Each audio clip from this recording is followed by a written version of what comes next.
Our next panel is actually a pretty data heavy panel. I'm excited about this because one of the things that we're seeing in the pandemic, and then as we move to a more digital workforce, is understanding, are the applicants that we're looking at, are they actually the people who are applying? And what we've got now is we've got a problem where we have remote work, we've got remote access, and at the same time, we're leaning on assessment to execute part of our recruiting process. In all of that, there's the opportunity for fraudulent behavior. And so what we've done here is we've got Mark Lockwood from ID.me and Taylor and David from Sterling to have a dialogue about identity verification and why that needs to be part of your tech stack. I think this is a good listen in dialogue, and I'm excited to listen in myself. So with that, gentlemen, please take it away. And thanks so much for contributing here at Talent Acquisition Week.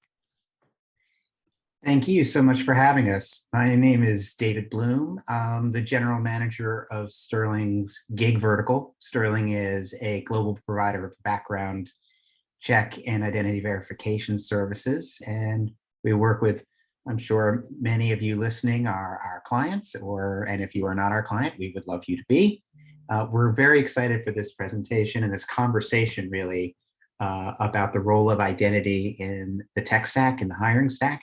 And I'm going to turn it over to the two panelists who will be helping facilitate the conversation. First, I'm going to turn it over to Taylor and ask you to introduce yourself. Yeah, hi everyone. Excited to be here and talk to you about this today. My name is Taylor Liggett. I work closely with David and Mark. I oversee identity services for Sterling. So excited to be a part of the conversation today. Everybody, Mark Lockwood, GM of the commercial sector at ID.me. Looking forward to the chat today. Great. Well, thank you all very much. And I just want to remind folks that if they have questions, just chat. We're delighted to be here. I'm going to start off with a few questions, but just to do a little level setting, Mark, could you tell us what ID.me is and what makes it special? Yeah, absolutely. So ID.me is the largest federated digital identity network in the United States. We have about 70 million people who have an ID.me account, who have basically a portable identity across the internet, and we're growing at about 250,000 people a day. We use that identity in many different forms. We're partnered with the IRS and VA, as well as Social Security, to do identity verification for them. Also on the commercial sector, we do everything from allowing Under Armour to identify veterans for discounts, all the way up to electronic prescriptions for controlled substances. So pretty much anything that identity touches is within our wheelhouse, but we're very excited to be partnering with Sterling in the employment vertical specifically. Wonderful. Thank you, Mark. I love that stat, 250,000 people a day being ID verified. I once had my own startup, and if I had 250,000 people in its entire experience interacting with my technology, I'd be very excited. Taylor, can you talk a little bit about your role at Sterling, less about Sterling in general, and our approach to identity?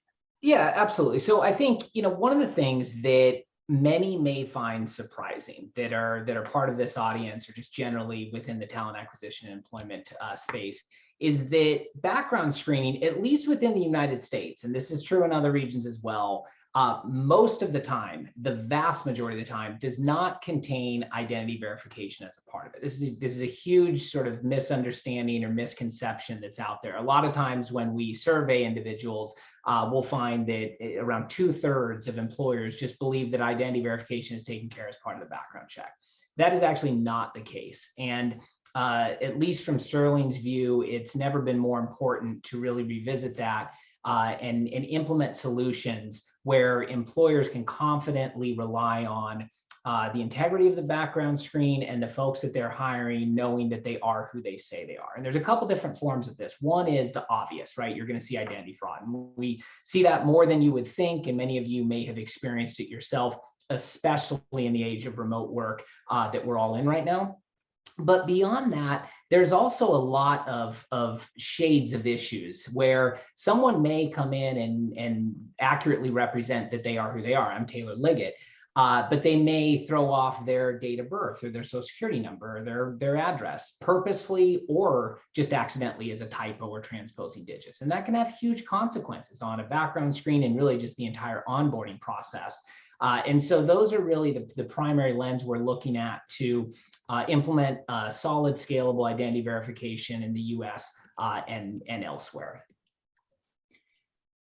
Thanks very much. And Mark, to levels, I guess not to level set, but to help everyone get on the same page around what is it when we talk about identity, what are all the different parts of that? What are we really talking about, or what should we be talking about? Yeah, it's a great question because it means a lot of different things depending on kind of how you slice it. I think a lot of the time we think of identity as legal identity. So like the equivalent of, my driver's license allows me to do things in the world because I have to go through a very strict process to get that. That essentially streamlines a lot of the in-person transactions in my life. It also means things like group verification, like part of somebody's identity beyond legal identity could be that, I'm a nurse, I'm a doctor, I'm a military member. And so I think the way that we like to think about it is anything that you would put in your wallet is essentially part of your identity, whether it's, your card that shows that you're a nurse or the card that shows that, you have a driver's license in Virginia, for instance. And so there's different flavors and that's really where, depending on what you're looking to verify on the internet, it's a lot easier to do that when it's all digitized in a trusted portable identity. Thanks. And actually, let me talk about that. You talked about digital portable identity, and then you talked about all the things that are in your wallet. So in the real world, we walk around with a wallet or a purse or pockets at least. And if someone needs to see your driver's license, you show it to them. If someone needs to see your nursing license, you show it to them. What are we really talking about when you talk about digital and portable identity? How do I even visualize that? Yeah, it's a lot like what we do in person that just hasn't really translated into the digital world. So if you think about it now, you can carry around your driver's license and show it wherever you need to access places that require legal identity. But the equivalent in a digital world is essentially having to re-enter your information over and over again every single time you want to make a transaction.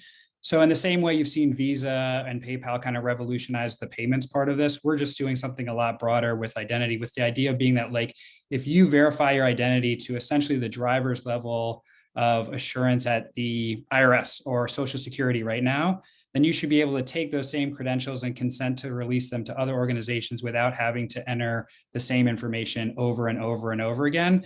And so by doing that, you strip a tremendous amount of friction into workflows where you need to prove your identity, which is pretty much every workflow in today's society. And so the idea is that you're maintaining the same level of assurance and security while reducing significant amounts of friction by not having to enter the same information over and over and over again. And if I may add to that real quick, David. So, one of the things I think is important as we think about digital identity and contrast it to sort of the analog identity or the real world, as we were saying, is that, it's sort of one thing if I walk up to a counter, maybe I'm renting a car or something, and I show my ID, right? And then they look at it and they do it. Sure, there's some friction there, but it's pretty easy. When you take that to a digital world, it's kind of a whole different level of friction going through a sort of proper digitized identity verification process every single time I'm opening up a bank account or applying to a new employer or whatever the case may be. So the friction and the opportunity when it comes to digital identity, I think we should fundamentally view it a bit differently. So let me drill into that a little bit. So identity as part of a hiring and onboarding experience, when does this even come into play? Yeah. How do I think about this as a company, as a person who cares about the onboarding experience? Where should I think about all the touch points? Yeah, it's a great question. And I think all the companies out there really have to reflect on their own workflow to determine where it's most appropriate to insert identity verification. Many of the companies we talk to have different viewpoints on this, right? So we've talked to some financial institutions lately, it's kind of scary to consider, that are reporting significant issues with fraud occurring in the interview process. So in the age of Zoom and stuff, they may have Mark and I were just on a call the other day talking about this. They may have one person show up to do the Zoom interview. And then a whole other person shows up to do the job or later on down the path. So in a scenario like that, you may want to implement it a little farther upstream.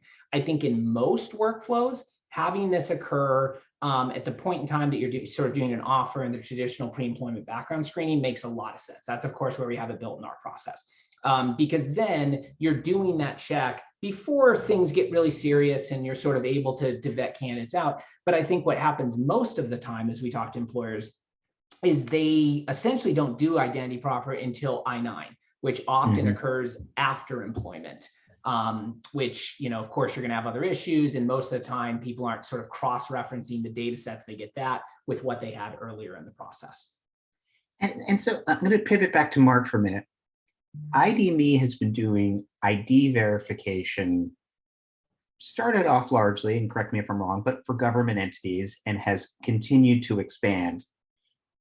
That's not the same as an employment verification, ID verification process. What have you guys learned from working with Sterling that has helped you and thought about, what that experience should be like and where you could play a role? Yeah, it's a great question because every vertical is different. Identity means something different, depending on the government or whether you're in healthcare or whether you're in employment. And I think the things that are unique in employment is there are some things that are unique and there's some things that are common. Like, you want to prevent fraud. Like when we work with retailers to provide discounts for veterans, they also want to prevent fraud. The whole point of introducing that is so that people who aren't veterans can't claim the discount. But people also are looking to drive top of funnel demand, right? If you look at Under Armour, they want to reduce fraud, but the whole reason they're offering a discount to military members is because they want to sell to more military members. And so one of the beauties about having a federated network is that we have a group of pre-verified people who can say, as part of the 70 million people are part of ID.me, where we can basically point them to certain websites from our website with their consent and say, hey, like as an ID.me member, you can have a streamlined application process with all of these employers and strip out the friction of having to, apply all of their information every single time they click on a new employer to employ. So the beauty of portable identity is that you can also aggregate demand, but in a meaningful way that's actually relevant to the individuals rather than, just spamming everybody, not knowing kind of what's relevant for them. Sounds like a pretty cool way to do an online employee benefit program because everyone's got their ID verified, who you work for, and the retailers can provide the benefits just for that collection of employees. Yeah, I think that's one of the most exciting things is this is not vertical specific, right? If I come in to apply to a job that requires me to be a nurse, for instance, I create an ID.me account, I upload my credentials that prove that I'm a nurse. And not only am I streamlining my application process, but I can turn around and get, 20% off of Under Armour, or I can go to Apple to claim a discount. We have 500 partners that offer basically discounts to these special groups. And so not only is it streamlining the identity verification process, but it's putting out benefits to people who belong to these particular groups as well.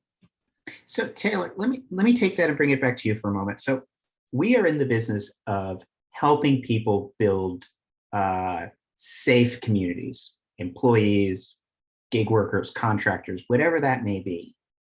But we need to be able to do it in a way that doesn't get in the way of onboarding somebody efficiently and with a high degree of ease.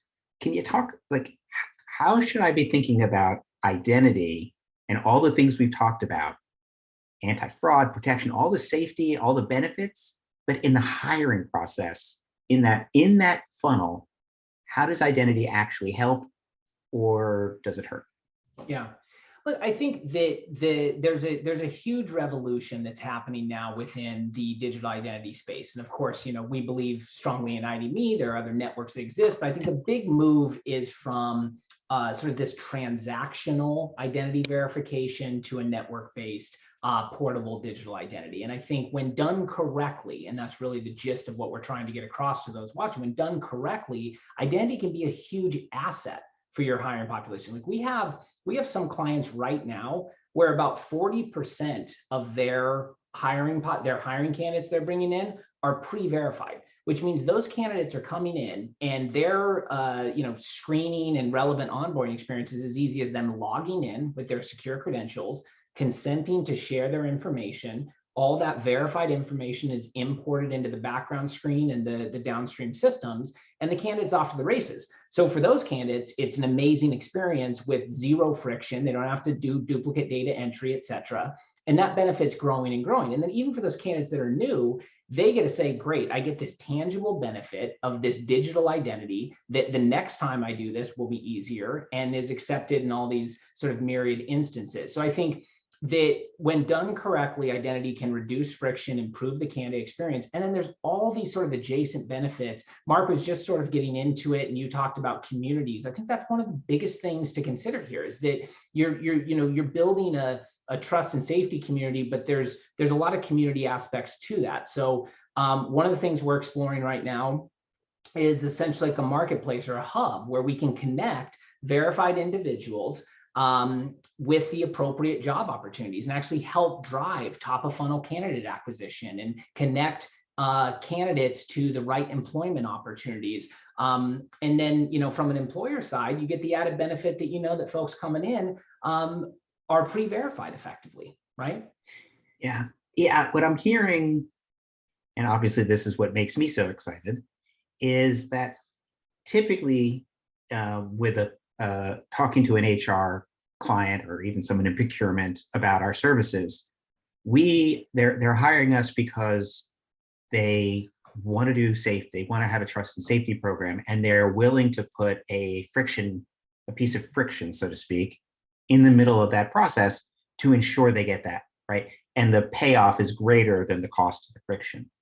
But what I'm hearing, and I'd love both of you guys to talk about this, is that in this case, inserting identity is about, the small cost of that individual friction actually has such extensive creates such extensive opportunities across the hiring and retention of an employee that it can change the whole onboarding equation about what is cost and what is benefit. Yeah, exactly. I think like not only will it increase obviously conversion rates, because anytime you strip friction out of a process, you increase conversion rates. Now, obviously, the reason for doing identity verification is to prevent fraud. And so that's, you can't let everybody in if you're going to prevent fraud. But the beauty is if you're driving top of funnel demand through a pre-verified network, then anything you're losing in terms of fraud is, made up, if not more, by the top of funnel demand. So net, you're coming out on top on pretty much every dimension. Yeah, and I think that there's some really easy examples here that are good for people. Like if you think of like high staffing or gig, where people are often being placed multiple times, or like I'm an Uber driver and I'm going to sign up for Lyft. Like, why do I have to go through the exact same stuff each time? Like if it was so much easier for me to do that, it sort of helps everybody. Yeah, that's really interesting. We're talking about all of these new benefits and new ways to imagine onboarding, not just top of funnel, but onboarding, and then loyalty, right? Employee engagement. So we talked about all those things, but people still are thinking about identity as a way to improve the quality of a background check and reduce the amount of fraud they're dealing with on their employees. I've heard some crazy stories, but I'm going to ask you, Taylor, what are you seeing and how big a problem is this? And Mark, I'm going to probably pivot back to you as well. Yeah, so when we started this journey, we absolutely knew we would uncover issues. I think we've collectively been surprised at the amount of issues that we've seen. So really obvious stuff around, like, I'll give just two examples. So one is we encountered a fraud ring of individuals who were saying that they were one individual being hired for a retail location, and then going in and stealing a lot of things, essentially prior to that being able to be identified. We've uncovered significant instances of people purposefully throwing off their information to obscure their criminal history check, knowing that can impact a background screen. So throwing off their social, throwing off their date of birth, and having, in some unfortunate cases, some devastating impacts to the employer when those issues came up. So amazing. We're seeing, I think, outright fraud that's occurring. Some other examples real quick are people being hired and lying about who they are so that they can capture equipment in a remote scenario, and then they're out. Those are some of the things that come top of mind. Wow. Mark, any good stories from you? Yeah, I mean, Taylor did a great job of outlining the employment vertical and kind of the risk of fraud there. We see it across everything. And so like, I think what comes top of mind for me is, we are essentially the front door for a lot of these unemployment benefits during the pandemic. And so we've seen large amounts of organized crime go after, if you prove your identity in an unemployment flow, you get a $10,000 check. Like there are very good incentives to falsify your identity in those flows. And so we've seen the best and the brightest throw their technology at those workflows. And the beauty is not only were we able to prevent that, but we were able to identify those actors in a network way to make sure that, like, if you're only defending one node of a network, you can't defend as well as if you can see the whole field. So we can say to an employer, for instance, like, hey, that person who's applying for a job at XYZ organization also applied for state unemployment benefits in 6 different states. Like, that's probably not a real person. And you can only get that if you have a network-based approach. And I think that's the beauty. Both, with a network, you increase fraud prevention, but you also decrease friction. And it's really like, that's really what it's about. That's why, Visa exists. So one other thing I want to just add real quick, just before we move to wrap up, is we're in a different time frame now. And I think unemployment that Mark mentioned really changed the game with bad actors. And now we're seeing actual sort of criminal enterprises that are really leaning into this with the value of people's information and sort of the age of cybersecurity issues and so on. So another thing we're seeing on the employment front are people trying to snake their way into organizations under a false identity or under misinformation so that they can essentially have access to that data set. Whatever that is within that organization, and sort of within this greater architecture of fraud that we've seen such significant increases on. Yeah, Taylor, that's a great point. I mean, it is, these organizations have spent a tremendous amount of money to build these fake identities so that they could go after unemployment flows. But when that spigot turns off, which is already starting to turn off, they've already made this investment and they're looking for other places to use these falsified identities. And so you're seeing the permutation of those false identities much more broadly now that, like, the obvious spigot, which is unemployment, has been greatly reduced. Yeah, it's interesting. That was actually something that hadn't occurred to me until I heard you guys just talking about it, which is the idea that identity fraud to get a job is what I was thinking of, because someone wants to get a job and they otherwise might not be qualified for it. But what I'm hearing from you guys is that people commit identity fraud to get a job to give them access, because that's not the fraud, or that is fraud, but it's so that they can commit another crime. It's playing and that if you let this worker in, white collar, blue collar, no collar, they have access to systems, information, and people that they wouldn't have if they were known. I never thought of that. I have learned something on this session, and I've been talking about these topics for a very long time. In just a minute, I'm going to turn it over to you, the audience who's listening in. And if you have questions, we'd love to hear them. You can put them in you can put them in the chat, or we'll just ask the moderator if there are any, or their host, if there are questions. But I really wanted to just take a moment to say, so interesting, and we could go on forever. While I'm waiting to see if any questions come up, what is 12 months from now look like in the world of identity? Forget about 24, 5 years. Like, where are we going to be a year from now? And what does our audience need to think about? I'll go quickly, and then I think Mark can chime in here. I think just from the employment side of things, I think what we see in 12 months is identity first workflows largely across the board. I just think that we're at the beginning of that kind of revolution occurring. I think we really see that start to fully develop within 12 months. And we start to see some of the associated benefits, the stuff Mark and I have been talking around marketplace, increased candidate acquisition, network effects, et cetera. But this is all moving really, really quickly. Mark? Yeah, I think, like, more broadly, you're going to see just the portability of the credential increase more and more. Like, if you go to idme.com now, you can see that, you can see GovHub, where you can use your IDMe credential to access, your W-2 at the IRS, your Social Security benefits at SSA, apply for a job on Jobs Hub, and then get a discount as a military member on Apple. I think you're just going to see the nodes of those networks, that network increase more and more, because the reality is like that's just the best way to identify yourself. And anywhere you're stripping out friction, you're going to see increased adoption. Great. Andrew, I'm going to ask you, are there any questions from the audience, or do I get to keep talking myself? No, we do. And the two that popped up are really about time.